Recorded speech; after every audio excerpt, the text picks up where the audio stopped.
I had just gotten back from Harley's, and it was like a big fish in a small pond. And I kind of figured, okay, you know what, this is as far as I'm going to go.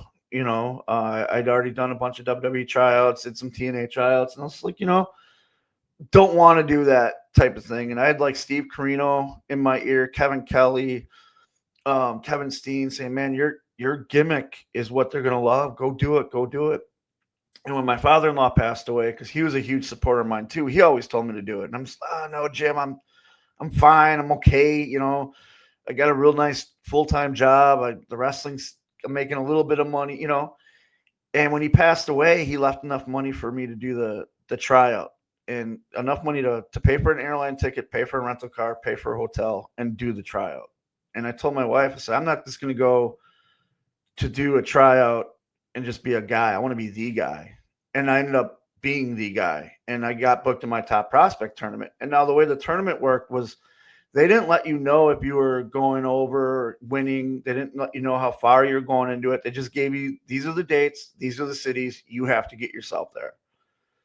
And I was lucky enough where my first time in, I worked a guy from New England that a lot of the guys knew named Mikey Webb. So we were able to put together a pretty decent match in Nashville.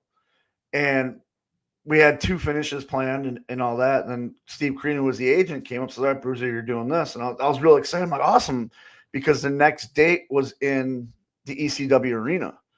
And that had always been a dream of mine to wrestle in the ECW arena. But now not only do I get to do that, but I also get to do it in Ring of Honor on a television, episode in a top prospect tournament. And I got to wrestle Will Ferrara. And originally we were supposed to be the finals and Will was supposed to win the contract. But then Dijak at the time was talking to WWE and they didn't want him to go yet. So they switched it so that he ended up winning the tournament and the finals were him and Will Ferrara. But Will and I went out there and we looked at each other and said, hey, let's get ourselves a spot. Like, let's show everybody we belong here. And we killed it.